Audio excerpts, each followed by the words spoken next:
없어 보이는 한 사람이 나옵니다. 배운 것도 없어서 아무런 가능성이 없고 성질까지도 너무 급해서 정말 그 어떤 것도 해낼 수 없을 것처럼 보이는 한 사람이 나와요. 누구입니까? 바로 베드로입니다. 그러나 그런 그가 어떻게 예수님의 수제자가 되었습니까? 그런 그가 어떻게 십자가를 거꾸로 지고 순교까지 할 수 있었습니까?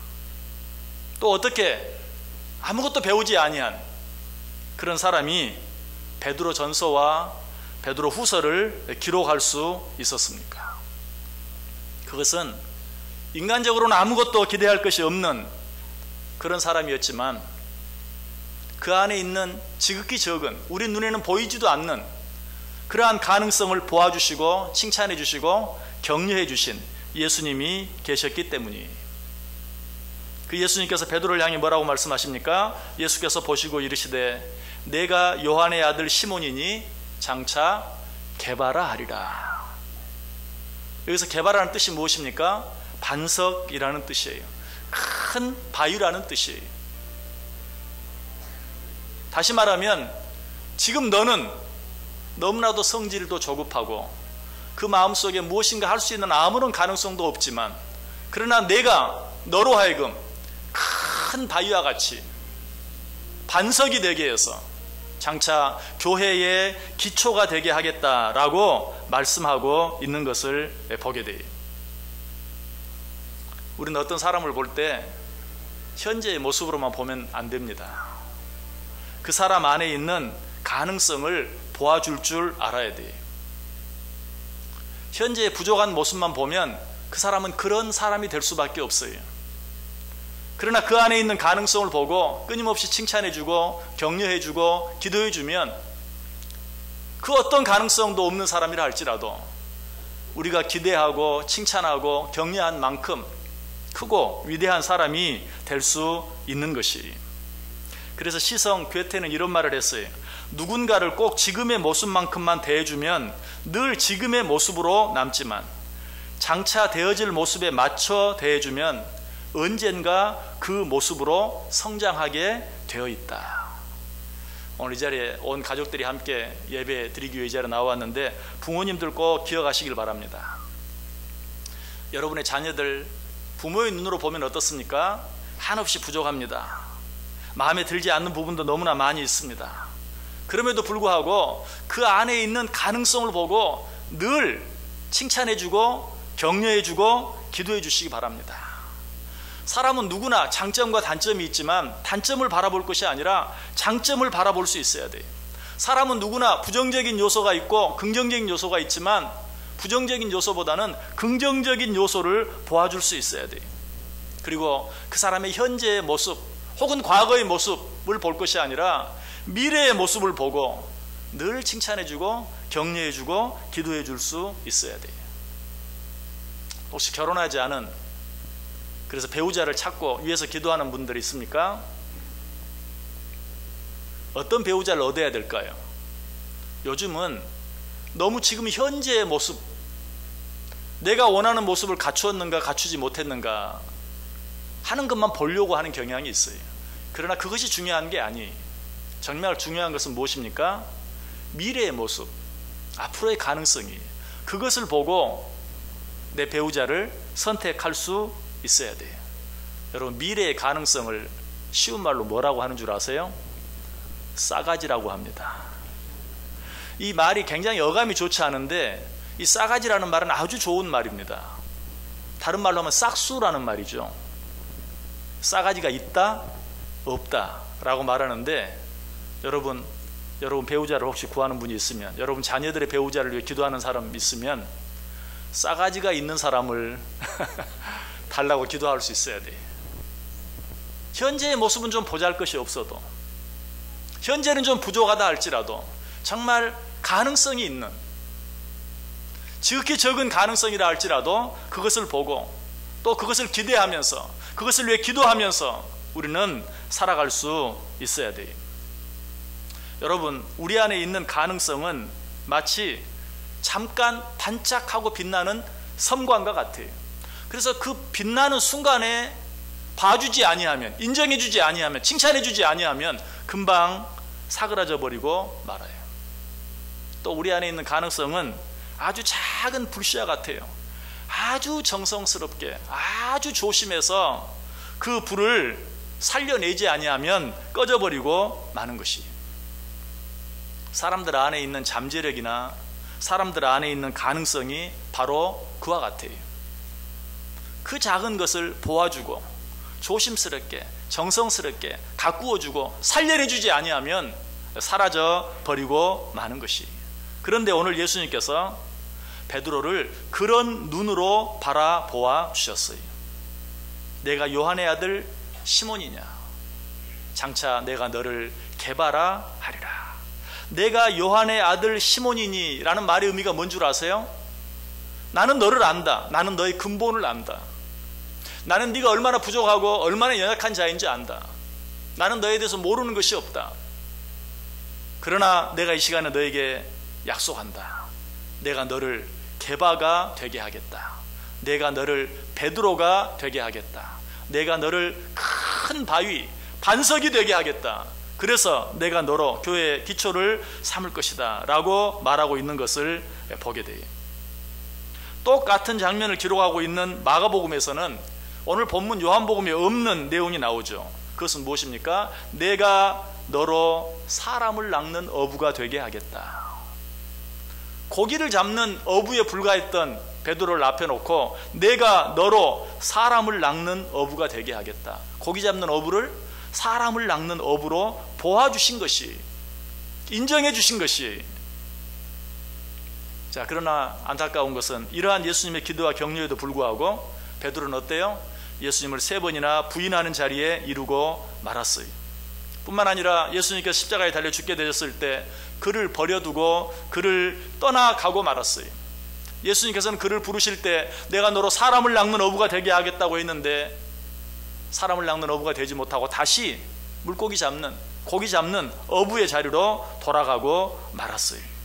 자, 그렇다면 베드로 안에 있는 그 작은 가능성을 보아주고 그를 칭찬하고 격려했던 예수님의 그 모든 것들이 헛된 것이 되고 만 겁니까? 물거품이 되고 만 겁니까? 아니, 요한복음 21장에 보면 예수님께서 그를 다시 찾아가시는 모습이 나와요.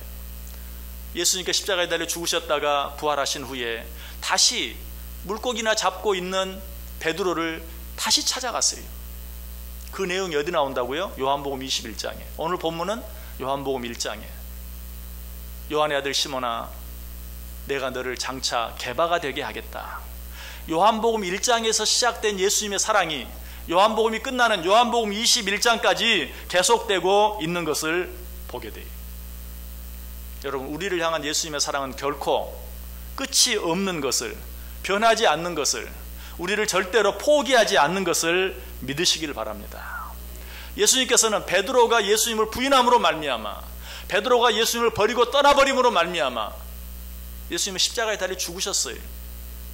그럼에도 불구하고 죽음을 이기고 부활하신 후에 다시 그 베드로를 찾아가시는 모습을 보게 돼요. 그리고 뭐라고 말합니까? 네가 나에게 무슨 짓을 했느냐? 나는 너를 그렇게 사랑했는데 너는 나를 3번이나 부인했느냐? 아니, 그것도 총칼을 들이대고 위협하는 사람 앞에서 나를 부인했다면 내가 인정할 수 있다. 아무 힘도 없는 연약한 여자 종 앞에서 네가 어떻게 나를 부인할 수 있느냐 라고 베드로를 책망했습니까? 아니, 그렇게 하지 않았어요. 처음에는 아무 말씀도 하지 않으셨어요. 그저 숯불을 피워놓고 거기에 떡과 생선을 구워 놓으셨어요. 그대로 물고기를 잡고 나오는 베드로에게 와서 조반 먹어라 라고 권하는 것을 보게 돼요. 그리고 떡과 물고기로 배를 채운 후에 드디어 예수님께서 베드로를 향해 조심스럽게 말씀을 시작합니다. 뭐라고 말합니까? 이제 드디어 때가 되어서 네가 그때 왜 그랬느냐? 어떻게 그럴 수 있느냐? 라고 채근하셨습니까? 아니, 네가 나를 사랑하느냐? 라고 물으셨어요. 여러분, 이 예수님의 질문이 질문입니까? 아니, 질문이기 이전에 나는 아직도 너를 사랑한다. 너는 어떠냐? 우리가 누군가에게 나를 사랑합니까? 아내가 남편에게, 남편이 아내에게 당신 나 사랑해? 여러분, 이 질문 속에는 먼저 나는 당신을 사랑하는데 당신은 나를 사랑하는가? 내가 당신을 사랑한다는 말이 전제가 먼저 들어있어요. 오늘 예수님께서 베드로에게 하신 네가 나를 사랑하느냐? 라는 질문 속에도 나는 아직도 너를 사랑한다 라는 고백이 들어있어요. 자, 이 고백을 한 번만 하십니까? 아니죠. 네가 나를 사랑하느냐라고 3번 물으세요. 결국 이건 뭐예요? 나는 아직도 너를 사랑한다고 3번 연거푸 고백하고 있는 것이. 예수님께서 그를 사랑한다고 고백하는 것으로 끝납니까? 아니, 자기를 부인하고 자기를 버리고 자기를 떠나버린 베드로에게 나는 아직도 너를 사랑한다 라고 3번이나 고백했을 뿐만 아니라 그에게 사명을 맡기세요. 뭐라고? 내 양을 먹이라. 자, 그런데 이것도 한 번 말하지 않죠. 내 양을 먹이라, 내 양을 치라, 내 양을 먹이라 라고 3번이나 반복해서 중요한 사명을 맡겨주시는 것을 보게 돼요. 예수님께 처음 부를 때도 내가 너로 하여금 사람을 낚는 어부가 되게 하겠다. 내가 장차 너를 개발하겠다. 내가 내 터 위에 교회를 세우겠다. 얼마나 놀라운 칭찬을 해주셨는데도 다 버리고 떠나가 버린 베드로를 다시 찾아오셔서 나는 너를 사랑한다. 나는 아직도 너를 사랑한다. 나는 그래도 너를 사랑한다. 너는 내 양을 먹여라. 너는 내 양을 쳐라. 너는 내 양을 먹여라 라고 3번이나 반복해서 사랑을 고백해 주시고 사명을 맡겨 주시는 것이. 왜 여기서 하필이면 3번일까요? 베드로는 예수님을 3번이나 부인했지만 그럼에도 불구하고 예수님께서는 그를 3번이나 사랑한다고 고백해 주시고 3번이나 그에게 또 막중한 사명을 맡겨 주시는 것이. 이게 뭘 의미하는 줄 아세요? 베드로가 예수님을 4번 부인했다면 예수님은 베드로를 4번 사랑한다고 말했을 거예요. 베드로가 예수님을 4번 부인했다면 예수님께서는 베드로에게 4번이나 사명을 맡겨주셨을 거예요. 만약에 1000번 했다면 1000번을 그렇게 말씀하셨을 거예요. 무슨 말이? 우리가 아무리 잘못하고 또 잘못하고 또 잘못해도 우리가 잘못한 만큼 우리 주님께서는 우리를 사랑해 주시고 우리를 용서해 주시고 또 한 번 우리에게 기회를 주시겠다는 뜻이.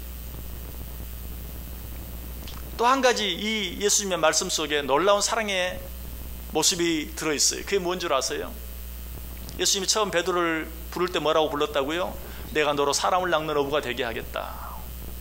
그런데 예수님께서 또 다시 찾아오셔서 베드로에게 내가 다시 너를 사람을 낚는 어부가 되게 하겠다라고 말했다면 얼마나 베드로가 부끄러웠겠어요. 옛날에 그렇게 나를 불러주셨는데 나는 그 예수님을 버리고 떠나버리고 지금 또 고기 잡고 물고기 잡고 있는데 그런 자기에게 와서 내가 다시 한번 너로 사람을 낚는 어부가 되게 하겠다라고 말하면 너무너무 부끄러웠을 거예요. 예수님은 그런 베드로의 마음까지도 생각하셨어요. 그래서 적어도 그때만큼은 다시 내가 너로 사람을 낚는 어부가 되게 하겠다라고 말씀하지 아니하시고 전혀 새롭게 내 양을 먹여라, 내 양을 쳐라, 내 양을 먹여라 라고 말씀해 주고 계시는 것이. 오늘 우리가 이 말씀을 통해서 얻어야 될 교훈은 무엇입니까? 예수님께서 베드로 한 사람에게만 그렇게 말씀하셨습니까? 아니, 너무나 부족하고 너무나 죄 많은 우리들에게도 동일하게 다시 찾아와 주시고 다시 똑같이 말씀해 주고 계시다는 사실을 기억해야 돼요. 뭐라고 말씀하십니까? 내가 내게 허락한 것을 다 이루기까지 너를 떠나지 아니하리라. 볼지어다 내가 세상 끝날까지 너희와 항상 함께 있으리라. 내가 너를 떠나지 아니하며 버리지 아니하리라. 내가 어디로 가든지 내 하나님 여호와가 너와 함께 하느니라. 믿으십니까? 여러분, 지난 1년 어떻게 사셨습니까? 혹시 1년 52주 매주 한 번도 빠지지 않고 하나님의 말씀대로 살지 못하고 죄를 짓진 않았습니까? 주님께서는 1년 52주 내가 죄를 지었다면 주님께서는 1년 52주 나를 찾아오셔서 아직도 나는 너를 사랑한다고 또 한 번 우리에게 기회를 주시고 또 한 번 우리에게 사명을 맡겨주셔서 오늘 우리가 이 자리에 있는 것이 지난 1년 365일 하루도 빠지지 아니하고 하나님의 뜻을 어기며 죄를 짓고 잘못하며 살았다면 하나님께서는 365번 또 나를 찾아와 주시고 또 나를 사랑해 주시고 또 나를 용서해 주시고 또 나에게 기회를 주셔서 오늘 우리가 이 자리에 있는 것이 내가 365번 죄를 지었는데 하나님께서 나를 364번만 찾아오셨다면 우리는 여기 있을 수 없어요. 내가 365번 죄를 지었는데 주님은 365번 나를 또 찾아와 주심으로 말미암아서 우리가 오늘 이 자리에서 하나님 앞에 송구 영신 예배를 드릴 수 있는 것이 이 하나님께 감사할 수 있기를 바랍니다. 내년 1년도 하나님께서는 그렇게 우리를 사랑해 주실 것입니다. 그러므로 마음대로 살라는 말이 아니 그 하나님의 사랑을 기억하며 감사하며 찬송하며 그 하나님께 모든 것을 맡겨드리며 그 하나님을 사랑하며 살라는 것이 우리 앞에 놓여진 2019년 한 해가 그런 한 해 되어질 수 있기를 주님의 이름으로 간절히 축원합니다. 한번 기도하겠습니다. 하나님 감사합니다. 오늘 우리를 사랑하셔서 아니 지난 1년 우리가 무수히 잘못했지만 우리가 잘못한 만큼 우리를 사랑해 주시고 우리가 잘못한 만큼 우리를 용서해 주심으로 오늘 이 자리에 있게 해주시니 감사합니다. 내년 1년도 아니 우리의 남은 인생 전체도 우리 하나님의 변함없이 우리와 함께 하시고 우리를 사랑하셔서 주님 앞에 나아가는 그날까지 그 시간까지 우리와 함께 해 주실 줄 믿습니다. 예수님의 이름으로 기도드리옵나이다. 아멘.